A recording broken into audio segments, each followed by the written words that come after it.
여러분 주변에서 누군가 아주 자신만만하게 무언가를 주장할 때 옛날에 이런 말 많이 했어요.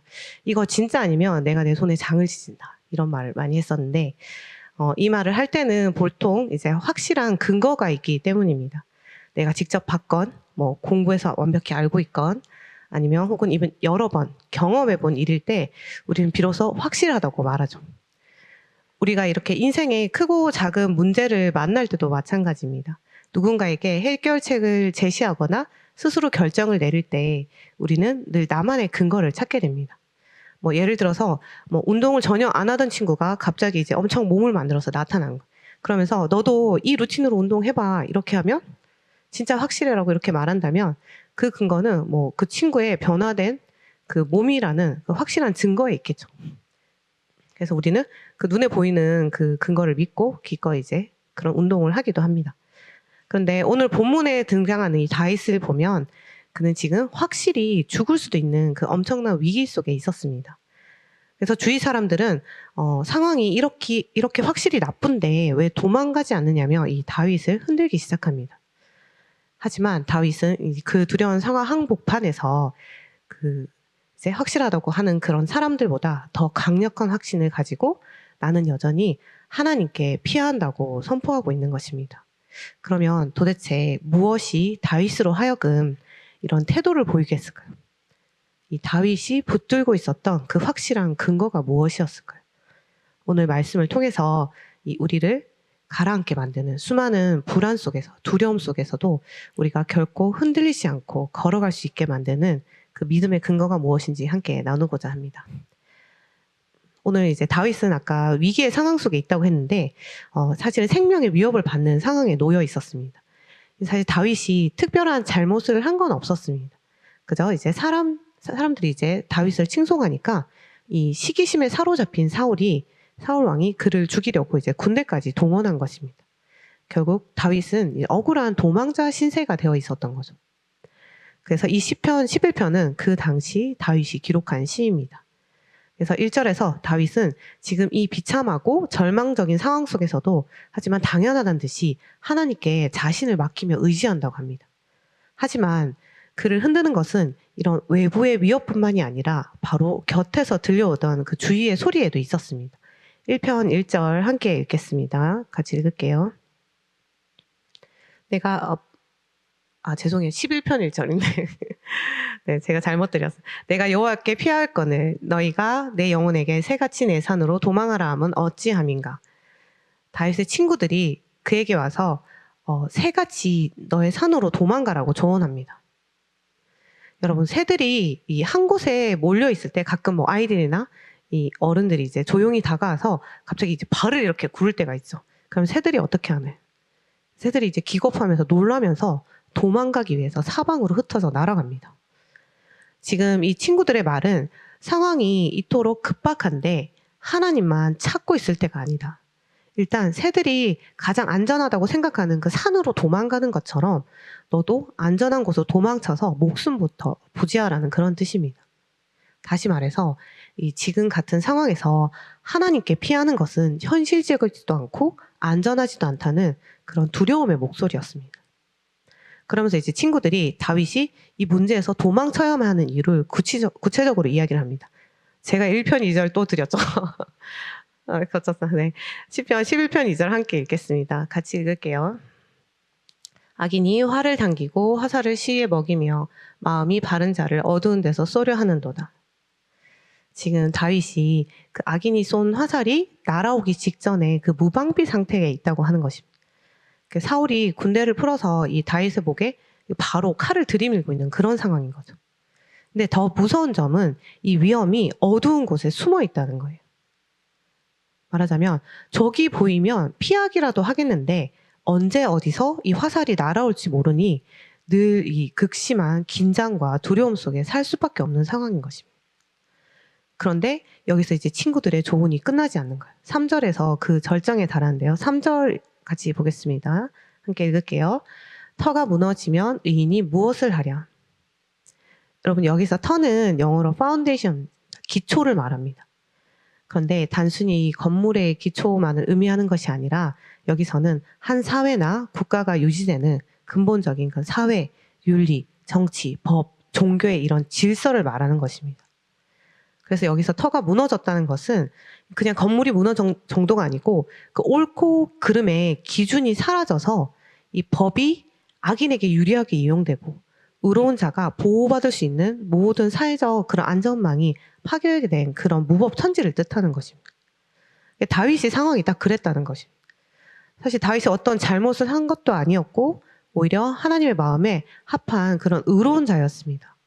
하지만 사울은 이 다윗이 사람들에게 더 사랑받는다고 느끼자 이 질투에 휩싸여서 이제 그를 모략하고 죽이려 한 거죠. 말하자면 아무리 내가 죄를 짓지 않고 선하게 살아도 의롭게 살아도 더 이상 이제 그의 다윗의 나라는 이제 그를 보호하지 못하였고 오히려 이 죽음을 안겨주려는 상황이었다는 것입니다. 그래서 인간적으로 보면 다윗의 그 인생 기반인 그 터가 완전히 무너진 상황이었습니다. 사실 더 이상 뭐 할 수 있는 것이 없는 그런 굉장히 무기력한 상태였던 것입니다. 여러분이라면 이런 소리를 주위로부터 들었을 때 마음이 어땠을까요? 처음엔 하나님을 의지하려다가도 주변에서 자꾸 현실적인 그런 두려움을 심어주면 마음이 흔들릴 수밖에 없습니다. 예를 들자면 뭐 직장에 갔는데 정직하게 그리스도인답게 일하려고 애쓰는데 뭐 가끔 부당한 업무짓이나 뭐 편법을 이제 시킬 수도 있겠죠. 이럴 때 뭐 선배나 동료가 이렇게 조언할 수도 있습니다. 너만 뭐 그렇게 깨끗한 척하면 너만 손해다. 여기 터가 원래 그래. 그냥 대충 남들 하는 대로 뭐 묻어가야 너도 승진도 하고 살아남지 않겠냐. 뭐 이렇게 이야기할 수도 있죠. 어쩌면 이제 주위에서 걱정해서 하는 이야기일 수도 있습니다. 하지만 이제 문제는 이 소리들이 우리의 시선을 하나님으로부터 떼어놓는다는 데 있습니다. 그래서 이에 대한 그 다윗의 반응도 단호했습니다. 1편 1절 다시 한번 볼게요. 같이 읽겠습니다. 같이 읽을게요. 내가 여호와께 피하거늘 너희가 내 영혼에게 새같이 내 산으로 도망하라 함은 어찌함인가.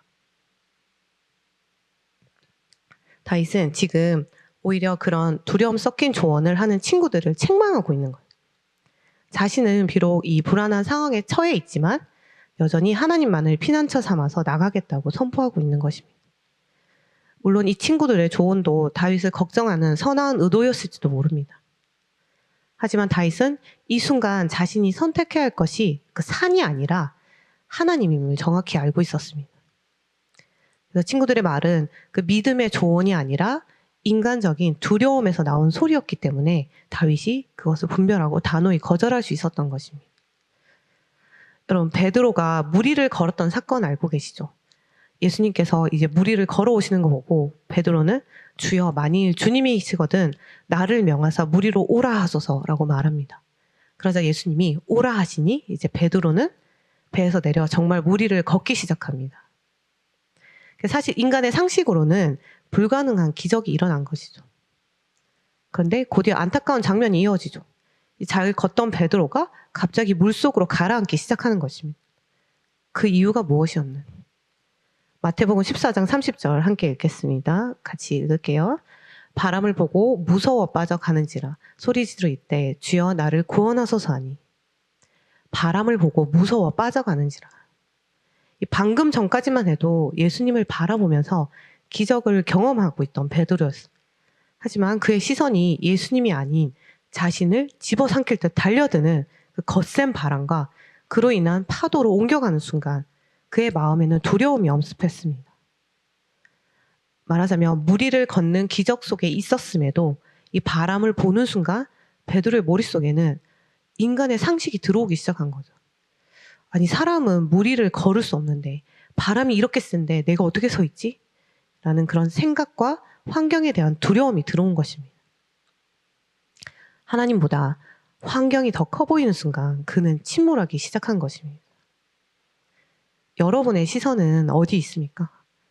이 청년의 때는 사실 다양한 미래를 꿈꾸는 어떻게 보면 무한한 가능성의 시기이기도 하지만 동시에 터가 무너지는 것 같은 상실감을 또 가장 좀 처절하게 느끼는 시기이기도 한 것 같습니다. 어떻게 보면 취업 준비도 하면서 그 문턱에서 겪는 거절과 비교와 경쟁 속에서 뭐 자존심도 깎여 나가고 그때 세상은 우리에게 합리적인 것 같은 목소리로 속삭이죠. 지금 기도할 때가 아니다. 말씀 읽을 시간이 어딨냐. 이 스펙 하나라도 더 쌓아야지라고 속삭임이에요. 세상의 목소리들은 이 베드로가 마주했던 거센 바람과도 같았습니다. 모든 것이 불안정해 보이고 세상은 전혀 공평해 보이지 않고 내가 아무리 노력했음에도 그에 대한 정당한 대가가 돌아오지 않는 것 같은, 뭔가 터가 흔들리는 것 같을 때 우리의 시선이 누구에게 고정되느냐가 인생의 승패를 결정하는 것입니다. 여러분, 그러니 환경이라는 그 거친 바람을 보지 마십시오. 대신 그 한가운데서 여전히 손을 내밀고 계신 그 예수님을 바라보시기 바랍니다. 이 무너진 세상의 터가 아니라 영원히 흔들리지 않는 반석이신 하나님께 여러분의 시선을 고정하시고 그 손을 잡으시기 바랍니다.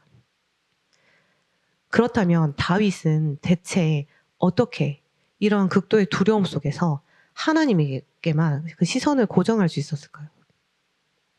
바로 다윗은 자신이 바라보는 하나님이 어떤 분이신지 제대로 알고 있었기 때문입니다. 먼저 첫 번째로 다윗이 가장 먼저 바라본 하나님은 그 보좌에 앉아 계신 통치자였습니다. 시편 11편 4절 같이 보겠습니다. 함께 읽을게요. 여호와께서는 그의 성전에 계시고 여호와의 보좌는 하늘에 있으며. 여러분, 사람들은 발밑에 땅이 흔들리며 더 높은 산으로 도망가려 합니다. 그렇게 그 불안함을 이겨내기 위해서 돈이든 권력이든 사람과 같은 그 눈에 보이는 피난처를 찾게 되는 거죠. 하지만 다윗은 이 땅이 아니라 하늘을 보았습니다. 여러분, 보좌는 왕이 앉는 자리죠. 그래서 다윗은 생각한 겁니다. 지금 사울 왕이 나를 죽이려고 자신의 보좌에 앉아서 명령을 내리고 있지만 저 하늘에는 사울보다 훨씬 높은 곳에서 이 온 우주를 다스리시는 진짜 왕이신 하나님 보좌가 있다는 것을 말입니다. 즉, 하나님의 능력은 다윗을 대적하는 자의 능력보다 훨씬 크신 분이라는 사실입니다. 근데 그 하나님이 지금 그의 성전에 계시다고 합니다.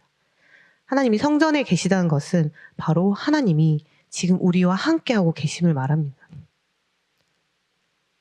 여러분, 그래서 하나님은 저 높은 하늘에서 구경만 하시는 분이 아니라 이 세상의 질서가 다 무너져 내리는 그 절망의 현장에 우리와 함께 하시며 여전히 우리의 인생을 지금 다스리고 계시는 통치자라는 거랍니다.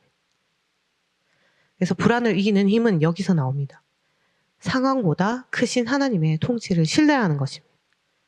나를 죽이려는 사울 왕보다 하나님이 더 높으시다는 확신과 그 크신 하나님이 지금 내 곁에 함께 하신다는 믿음입니다. 이 확신이 다윗 안에 있었기에 그 고난 가운데도 그는 두려움으로 도망가는 것이 아니라 하나님을 예배하는 진정한 예배자로 계속해서 서 있을 수 있었던 것입니다.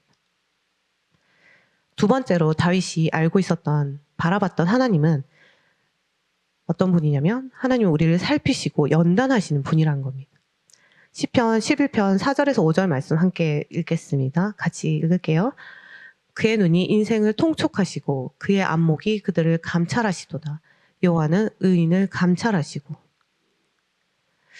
우리는 고난을 당하면 흔히들 하나님 왜 나를 힘들게 하실까?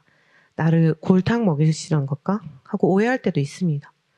하지만 여기서 하나님이 감찰하신다 할 때 이 감찰은 테스트의 의미가 있습니다. 시험한다. 이게 시험한다고 해서 우리를 죄에 빠뜨리려는 그런 유혹과는 본질적으로 다릅니다. 옛날에는 그 금이 진짜인지 아닌지 가릴 때 이 뜨거운 용광로에 넣어 보았다고 합니다. 하나님은 우리를 불시험 속에 두셔서 우리 안에 찌꺼기를 제거하십니다. 이 금을 이렇게 불에 넣게 되면 진짜는 이제 타지 않지만 가짜는 불 속에서 타버리거나 변색되게 됩니다. 그리고 진짜 금은 불을 통과할수록 그 불순물이 제거되면서 순도가 높아져서 그 빛이 더욱 선명해진다고 합니다. 이렇게 하나님이 우리를 감찰하신다는 것은 우리 안에 심겨진 그 믿음이 진짜임을 확인시켜 주시고 우리를 더 단단한 순금으로 빚어가는 과정인 것입니다. 그래서 욥기에서 욥 또한 이유 없는 고난을 당하며 그가 결국 고백한 것은 그러나 내가 가는 길을 그가 아시나니 그가 나를 단련하신 후에 내가 순금같이 되어 나오리라 이렇게 고백하였습니다. 다윗 또한 이 위기 속에서도 흔들리지 않았던 이유는 그가 고난의 의미를 알고 있었기 때문입니다. 그저 내가 재수 없어서 이런 일을 겪는다고 생각하지 않았습니다. 대신 다윗은 이 고난을 자신을 무너뜨리는 함정이 아니라 자신을 순금처럼 단단하게 만들기 위해 하나님이 허락하신 시험임을 이해하고 있었던 것입니다. 우리는 터가 무너지는 이 위기가 닥치면 하나님이 나를 잊으셨나, 나를 보호하지 않으시나, 그래서 이런 일이 일어나나 이런 생각을 하며 낙심하게도 됩니다. 하지만 두렵고 불안한 상황 가운데 하나님께 시선을 고정한다는 것은 이 고난을 하나님을 더 깊이 알아가는 기회로 삼겠다는 것입니다. 그래서 이 사실을 믿을 때 우리는 비로소 우리를 애워싼 환경에 압도되지 않을 수 있는 것입니다. 그러니 나를 태워 없애려는 그 불길에 집중하지 마시고 그 불길 속에서도 나를 붙들고 단련시키시는 그 하나님의 세밀한 손길에 집중하시기 바랍니다. 세 번째로는 다윗이 신뢰한 하나님은 공의로 심판하시는 분입니다. 시편 11편 5절에서 6절 함께 읽겠습니다. 같이 읽을게요. 악인과 폭력을 좋아하는 자를 마음에 미워하시는도다. 악인에게 그물을 던지시리니 불과 유황과 태우는 바람이 그들의 잔에 소득이 되리로다. 6절에서 말하는 이 잔은 하나님이 내리시는 벌, 즉 심판을 의미합니다. 지금은 악한 자들이 이기는 것 같고 나만 억울해 보이지만 하나님은 악인들을 위해 심판의 잔을 준비하고 계신다는 것입니다. 그래서 다윗은 이 사실을 믿었기 때문에 스스로 복수하려고 하지 않았습니다. 사실 사울을 죽일 기회가 여러 번 있었음에도 그는 그저 사울의 옷자락만 살짝 베었을 뿐입니다. 왜였을까요? 바로 다윗은 이 심판은 내 권한이 아니라 하나님의 권한임을 철저히 믿었기 때문입니다. 이 억울함에 사무치며 우리도 같이 이제 악해지면서 복수하고 싶은 마음이 일어납니다. 하지만 다윗은 하나님의 그 공의로움, 정의로움 믿었기에 스스로 악해지는 길을 거절하고 하나님의 때를 기다렸습니다. 여러분, 사실 우리도 죄인이기에 그 심판의 잔을 피할 수 없었습니다. 하지만 예수 그리스도께서 우리가 마셔야 할 그 심판의 잔을 십자가에서 대신 마셔주셨습니다. 그리고 예수 그리스도께서 다시 오실 때 분명히 하나님은 그의 기준대로 악인들에게 심판을 내리실 것입니다. 다윗은 이 사실을 믿었기에 이제 억울함에 사무쳐 스스로 악해지는 길을 택하지 않고 하나님의 때를 기다리는 그 믿음을 보일 수 있었던 것입니다. 여러분, 그 비행 착각이라는 현상이 있는데 들어보셨나요? 조종사가 비행 중에 자신의 감각을 믿지 못하게 되는 아주 위험한 상태라고 합니다. 예를 들어서 이 칠흑 같은 밤바다를 이제 비행할 때 바다에 비친 별빛을 하늘로 착각해서 이 비행기를 이제 자기가 거꾸로 있다고 생각해서 다시 뒤집는 것입니다. 그래서 비행기를 거꾸로 뒤집은 채 이제 바다를 향해 날아가기도 한답니다. 그리고 회전하고 있는데도 수평으로 날고 있다고 착각하거나 속도를 줄였을 뿐인데 비행기가 추락하고 있다고 느끼는 등 이제 온갖 그 감각의 오류가 일어난다고 합니다. 그래서 이때 조종사가 끝까지 자신의 느낌과 감각을 고집하면 결국 바다로 추락하게 됩니다. 하지만 이 치명적인 그 비행 착각에서 벗어날 수 있는 방법은 눈앞에 계기판만 신뢰하는 것이라고 합니다. 내 몸은 비행기가 뒤집혔다고 소리치지만 계기판이 수평이라고 말하면 그것이 진짜 진실임을 믿고 시선을 고정해야 살 수 있는 것입니다. 오늘 본문에 다윗이 처한 상황이 바로 이 비행 착각과 같았습니다. 주변 친구들은 터가 무너졌으니 도망쳐라고 소리칩니다. 다윗의 감각도 사실 지금 죽게 생겼다며 이렇게 두려움과 공포를 보냈죠. 이 세상이라는 바다가 하늘처럼 보이고 모든 기전이 이제 뒤집힌 그런 순간이었죠. 하지만 다윗은 자신의 그 불안한 감각을 믿지 않았습니다. 대신 그는 하나님이라는 그 인생의 계기판에 시선을 고정했습니다. 그리고 그 계기판은 세 가지 진실을 가리키고 있는 거죠. 세상의 터는 흔들려도 진짜 왕이신 하나님은 여전히 나의 삶을 다스리고 계신다. 그리고 그 크신 하나님이 지금 내 고난의 현장에 함께 계시며 나를 순금처럼 빚기 위해 세밀하게 살피고 계신다는 것입니다. 그리고 지금은 악인이 이기는 것 같지만 하나님은 완벽한 정의로 심판의 잔을 준비하고 계신다는 것입니다. 그리고 그 하나님께 시선을 고정한 자는 여호와의 얼굴을 볼 수 있다고 말합니다.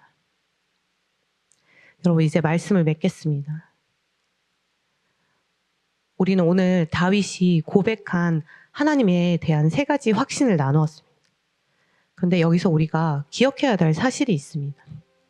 다윗이 어느 날 갑자기 자고 일어나 보니 이런 대단한 믿음의 확신을 가지게 된 것이 아니라는 것입니다. 다윗의 확신은 아무도 보지 않는 그 거친 들판에서 시작되었습니다. 이 맹수들의 위협으로부터 양떼를 지키기 위해서 밤잠을 설칠 때, 또 공과 그 사자의 그 발톱 앞에서 오직 하나님만을 의지하며 돌을 던질 때, 그리고 살아계신 하나님의 이름을 모욕하는 그 거인 골리앗 앞에 서는 그 숨막히는 긴장 속에서 다윗은 하나님을 만났습니다. 그는 마음이 불안하고 어려울 수밖에 없는 상황마다 하나님을 의지했고, 그때마다 건져주시는 하나님을 직접 경험하면서 이 확신의 데이터들을 쌓아온 것입니다. 그렇다고 해서 지금 문제 가운데 문제를 겪고 있는 여러분의 고통을 무시하거나 없는 것으로 치부하려는 것이 아닙니다. 고통은 진짜 고통이죠, 여러분. 아프고 괴롭고 때로는 숨이 막혀서 주저앉고 싶은 것이 당연합니다. 왜냐하면 하나님은 우리를 아무 감정 없는 돌덩이로 만들지 않으셨기 때문입니다. 하지만 오늘 다윗의 고백을 통해서 우리의 눈을, 관점을 바꾸어 가시기 바랍니다. 예수 그리스도께서 우리를 위해 대신 죽으신 가장 큰 이유는 바로 우리를 하나님과 다시 하나 되게 하기 위함입니다. 죄로 인해 멀어졌던 우리가 이제는 하나님과 가장 친밀하게 교제하는 자리로 나아갈 수 있게 하기 위한 것이었습니다. 그리고 놀랍게도 우리가 처한 고난의 자리는 바로 그 복음이 우리 삶의 실제가 되는 현장이기도 합니다. 평안할 때는 이 머리로만 알았던 하나님이 나와 함께 하신다는 이 복음이, 약속이 사실은 터가 무너지고 바람이 부는 그 고통의 현장 속에서 비로소 나의 고백이 되기 때문입니다. 그곳에서 우리는 나를 위해 심판의 잔을 대신 마셔주신 그 예수님의 사랑을 진짜로 경험하면서 하나님과 더 깊고 친밀한 하나됨을 누리게 되는 것입니다. 그럼 여러분, 비행 착각에 빠진 조종사가 자신의 감각을 부정하고 오직 계기판만을 바라보듯이 우리 고통스러운 그 너머에 있는, 감각 너머에 있는 하나님의 계기판을 신뢰하시기 바랍니다. 여러분이 처한 그 어려운 상황은 나를 무너뜨리기만 하는 함정이 아니라 다윗처럼 살아계신 하나님을 친밀하게 만날 현장입니다. 이 다윗이 노래한 이 확신의 노래는 편안한 왕궁이 아니라 터가 무너지고 목숨이 위태로운 도망자의 길을 위해서 완성된 것입니다. 그러니 이제는 여러분의 차례입니다. 고통스러운 현실 한복판에서 하나님과 더 친밀해지는 그 복음을 경험하시기 바랍니다. 불안의 소리에 시선을 뺏기지 않고 하나님께 시선을 고정할 때 여러분의 삶 또한 그 세상이 흉내낼 수 없는 당당하고 아름다운 확신의 노래가 될 것입니다. 그럼 이번 한 주도 흔들리는 세상 속에서도 결코 흔들리지 않는 하나님의 보좌를 바라보면서 예수 그리스도께서 승리하신 그 터 위에 굳건히 서서 함께 승리하는 한 주가 되시기를 예수님의 이름으로 축복합니다.